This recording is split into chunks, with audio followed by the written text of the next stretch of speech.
I'm really excited to share with you some findings that really surprised me about what makes companies succeed the most, what factors actually matter the most for startup success. I believe that the startup organization is one of the greatest forms to make the world a better place. If you take a group of people with the right equity incentives and organize them in a startup, you can unlock human potential in a way never before possible. You get them to achieve unbelievable things. But if the startup organization is so great, why do so many fail? That's what I wanted to find out. I wanted to find out what actually matters most for startup success. And I wanted to try to be systematic about it, avoid some of my instincts and maybe misperceptions I have from so many companies I've seen over the years. I wanted to know this because I've been starting businesses since I was 12 years old, when I sold candy at the bus stop in junior high school, to high school when I made solar energy devices, to college when I made loudspeakers, and when I graduated from college, started software companies. And 20 years ago, I started Idea Lab, and in the last 20 years, we started more than 100 companies, many successes and many big failures. We learned a lot from those failures. So I tried to look across what factors accounted the most for company success and failure. So I looked at these 5. First, the idea. I used to think that the idea was everything. I named my company Idea Lab and how much I worship the aha moment when you first come up with the idea. But then over time, I came to think that maybe the team, the execution, adaptability, that mattered even more than the idea. I never thought I'd be quoting boxer Mike Tyson on the TED stage, but he once said, "Everybody has a plan until they get punched in the face." And I think that's so true about business as well. So much about a team's execution is its ability to adapt to getting punched in the face by the customer. The customer is the true reality. And that's why I came to think that the team maybe was the most important thing. Then I started looking at the business model. Does the company have a very clear path generating customer revenues? That started rising to the top in my thinking about maybe what mattered most for success. Then I looked at the funding. Sometimes companies received intense amount of funding. Maybe that's the most important thing. And then, of course, the timing. Is the idea way too early and the world's not ready for it? Is it early, meaning you're in advance and you have to educate the world? Is it just right, or is it too late and there's already too many competitors? So I tried to look very carefully at these 5 factors across many companies. And I looked across all 100 Idea Lab companies and 100 non-Idea Lab companies to try and come up with something scientific about it.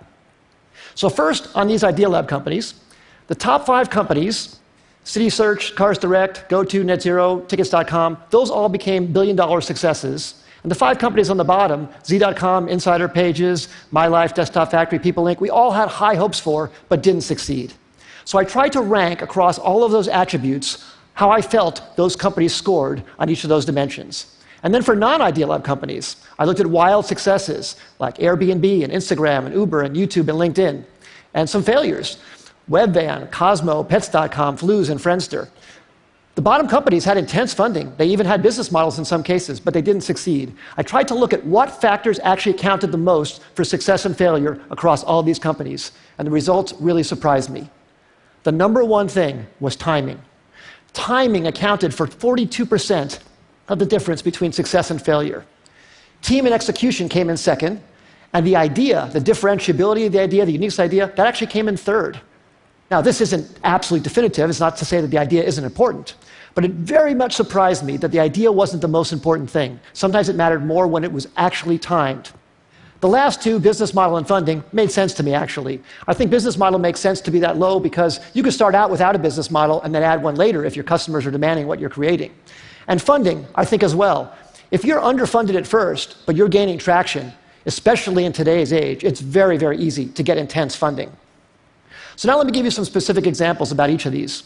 So take a wild success like Airbnb, that everybody knows about. Well, that company was famously passed on by many smart investors because people thought, no one's going to rent out a space in their home to a stranger. Of course, people proved that wrong.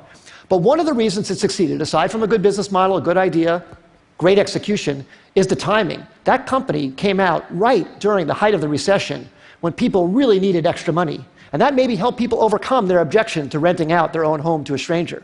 Same thing with Uber. Uber came out, incredible company, incredible business model, great execution too, but the timing was so perfect for their need to get drivers into the system. Drivers were looking for extra money. It was very, very important. Some of our early successes, City Search came out when people needed web pages. GoTo.com, which we announced actually at TED in 1998, was when companies were looking for cost-effective ways to get traffic. We thought the idea was so great, but actually the timing was probably maybe more important. And then some of our failures. We started a company called Z.com. It was an online entertainment company. We were so excited about it. We raised enough money. We had a great business model. We'd even signed incredibly great Hollywood talent to join the company. But broadband penetration was too low in 1999, 2000. It was too hard to watch video content online. You had to put codecs in your browser and do all this stuff. And the company eventually went out of business in 2003. Just 2 years later, when the codec problem was solved by Adobe Flash, and when broadband penetration crossed 50% in America, YouTube was perfectly timed. Great idea, but unbelievable timing. And in fact, YouTube didn't even have a business model when it first started. It wasn't even certain that that would work out. But that was beautifully, beautifully timed.